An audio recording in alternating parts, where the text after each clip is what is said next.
Okay, yesterday we saw a fact that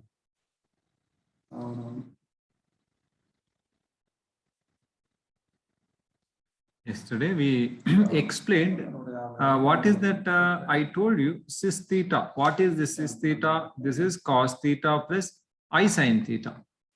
This is what is cis theta, cos theta plus I sin theta. And here this cos theta plus I sin theta can be written as e power I theta. Okay, I was explaining this. So e power I theta, why this is e power I theta, and that we'll see now. So we know that first thing we know is cos theta formula. What is cos theta formula? Cos theta is 1 minus here theta square by 2 factorial.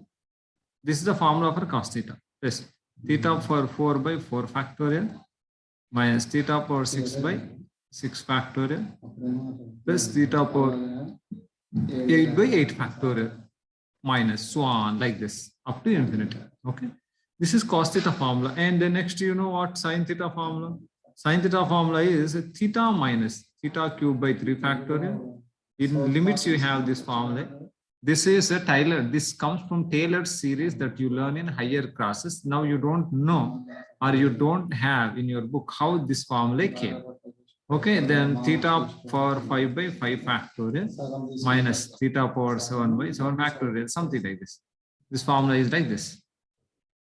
Okay, and now you see, if you add these two, then we'll be able to get plus this is so on up to infinity also. So now cis theta means cos theta plus I sin theta. Now we'll do cos theta. Now here cos theta plus I sin theta. Cos theta plus I sin theta. What is this cos theta plus I sin theta? This add these two. Add this. Here I am writing, first I am writing 1. Second I am writing this thing I am writing. Okay, I sin theta. No, okay, cos theta minus I sin, I write theta square by 2 factorial plus theta power 4 by 4 factorial minus theta power 6 by 6 factorial plus so on. This is one thing, right? So on. This is cos theta plus I into sin theta is what? Theta by 1 factorial minus this is theta cube by 3 factorial plus theta power 5 by 5 factorial. Wantedly I am writing twice so that you can understand. So now we'll write this thing I'll write in a proper manner in increasing degree of order. Okay, this I'll write first 1 minus, then I'll write this I theta 1. This is plus I theta by 1 factorial. You see. Next I'll write this theta square minus theta square by 2 factorial. Okay, minus I theta cube. You see here, the theta cube means I theta cube by 3 factorial. Okay, plus theta power 4 by 4 factorial and so on. If at all you write now I theta power 5 by 5 factorial like this, so on, and so on up to infinity. So this one, what I can do is this is 1 plus I theta, I'll write like this by 1 factorial. Then next plus I square, I'll write minus 1 as I square, I theta whole square by 2 factorial. Understand this? And then next I cube means minus I. Here minus I means what? Minus I means I cube. So what I can write here? I theta whole cube by 3 factorial. Next here I theta whole power 4 means I power 4 is 1 by 4 factorial. Now I wrote this in order. I theta whole power 5 is I only. This I you can write as I theta whole power 5 by 5 factorial plus so on up to infinity. What is this meaning? You see, 1 plus x by 1 factorial, x by 2 factorial. So we know e power x formula, you know. What is that e power x? 1 plus x by 1 factorial plus x square by 2 factorial plus x cube by 3 factorial, right? Plus so on. So this formula, you see, this is a formula for e power x. This is a formula for e power x. So in the place of x, what is there here? In the place of x, 1 plus x by 1 factor x square. In the place of x, I theta is there. So this is e power I theta. This is how you get cis theta is nothing but e power I theta. This we use many times. I told you this is called Euler's form of a complex number. What is Euler's form? You see, what is that? Z equal to, so you can write x plus iy. Okay, this you can write as mod z into cis theta, cos theta plus I sin theta. This is trigonometry or polar form. This you can write as mod z into cis theta. This you can write as mod z into e power I theta. So what is this form called? Euler's form. Okay, this is called Euler's form. Sorry. This is Euler's form. Okay, this is Euler's form. Or this, or you can call this one exponential form. Exponential form of complex number. Euler's form or exponential form of complex numbers. How many forms you saw? So this is rectangular form, and this algebraic form, one more is there. What is that? Z equal to x plus iy, you can write as x comma y. You can write x comma y or x plus iy or mod z into cis theta or mod z into e power I theta. One more form is there. I'll introduce that also. Better you know that also. What is that? Vector form. Vector form of complex number z. Complex number z equal to x plus iy. Complex number z equal to x plus iy. So what is this vector form? You see. What is this vector form? Okay. So now here x plus iy you can write algebraically, that is x comma y. And this x comma y you can represent in Argand plane. And this you can write as xi cap plus yj cap. Obviously, yes or no? In a 3D, if at all you have x comma y comma z point, then position vector, let's say, let p equal to xyz. So, but OP equal becomes what? OP vector becomes what? OP vector xi cap plus yj cap plus zk cap. Similarly, here also we are writing the same way. What is that? Xi cap, yj cap. This I is different. This I, in this case, this I is iota. This is I is called iota. In complex number, I is called iota. Iota. You may wonder, what is this iota? Alpha, beta, you know, na? Alpha, right? Alpha. What is this alpha? Alpha, beta, gamma. These are Greek letters, right? These are Greek letters. These are Greek letters, alpha, beta, gamma, delta, omega, and all. Similarly, I is also iota. In English, we say I. In Greek, they say iota. So imaginary number is represented with some iota. This is root of -1. This I cap is different. This I cap is nothing but what? This I cap is unit vector along x-axis. I cap is unit vector along x-axis. J cap is unit vector along y-axis. Now here you see, how do you represent? This is vector form. I'm telling you clearly, this is PZ. We say like this, PZ. Okay, point which represent this PZ means point which represent complex number Z. So how do you write in Argand plane? This is x-axis and this is y-axis, and this is origin 0, 0, and this is P x comma y. You can say this is P of Z, you can say, or you can say this is xi plus yj cap. This you can say like this also. Okay. So now this vector OP. Okay. Now this xi, x plus iy, I said xi plus yj cap. Okay.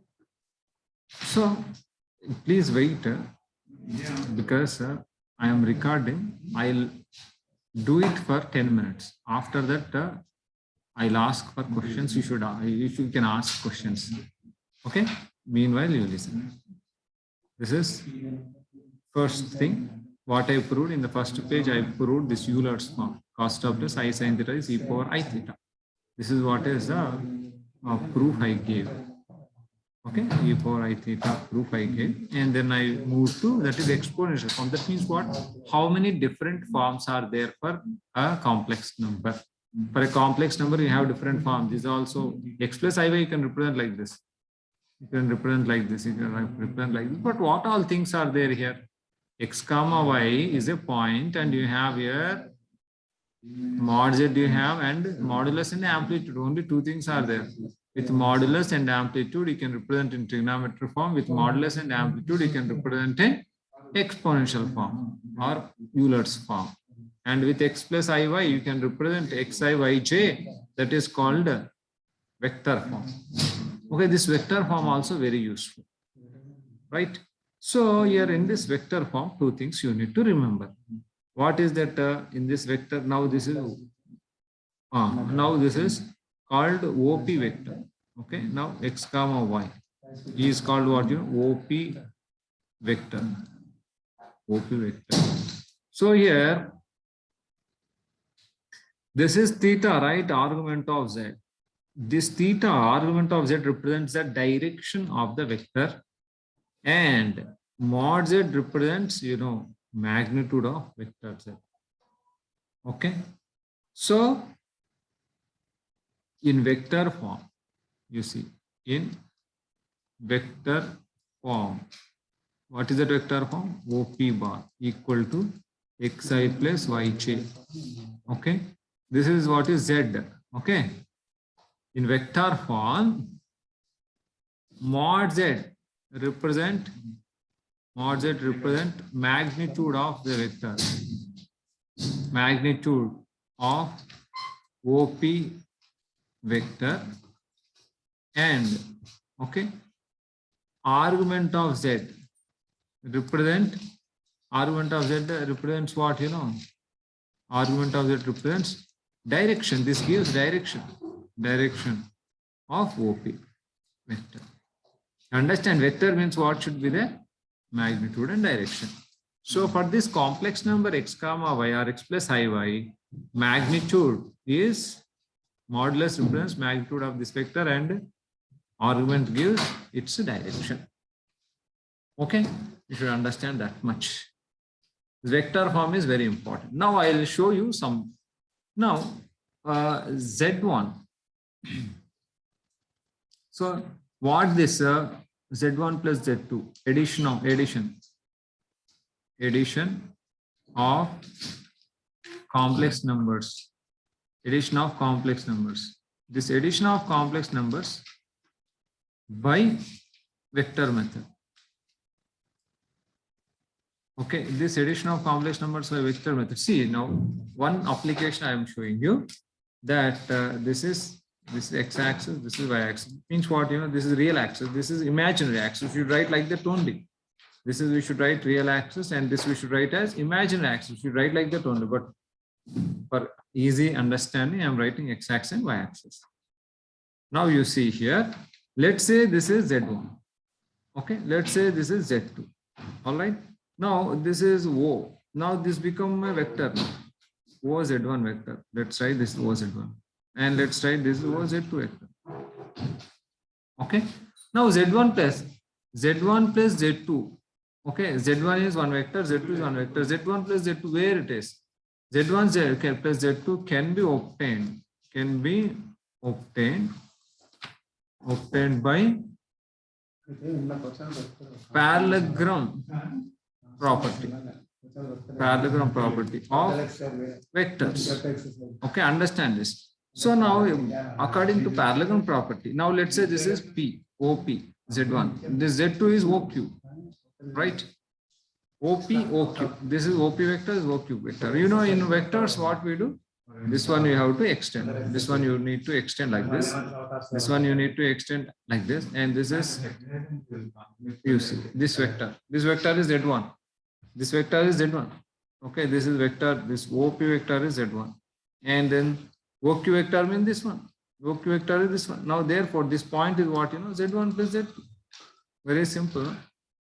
This is, you know, parallelogram property. This is resultant vector. Nah? This is resultant vector, you know, Z1 plus Z2 is resultant vector.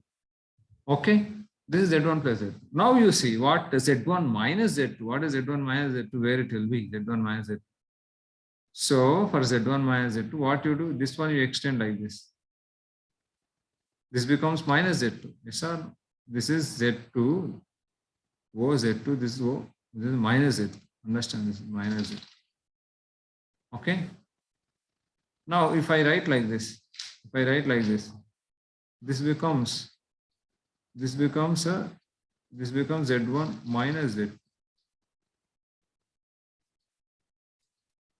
This becomes Z1 minus Z2. Why? because resultant of this is Z1 vector, this is Z2 vector. This resultant vector is like this. This is what is Z1 minus Z2. This is the application. This we used vectors for this application to represent Z1 plus Z2 and Z1 minus Z2 in organ plane. We used vectors method. Okay, like this. No, we use vectors. That means what? Now, what is the point here? Here, this complex number can be represented, see, algebraically like this: x comma y simply, or x plus iy rectangular form, or trigonometric form, or Euler's form, or exponential form, mod z into cis theta. But how many things are there here? This is modulus and this is amplitude. Only two things are there. And then we also represented with vector method. So these are the ways we can represent complex number. Okay.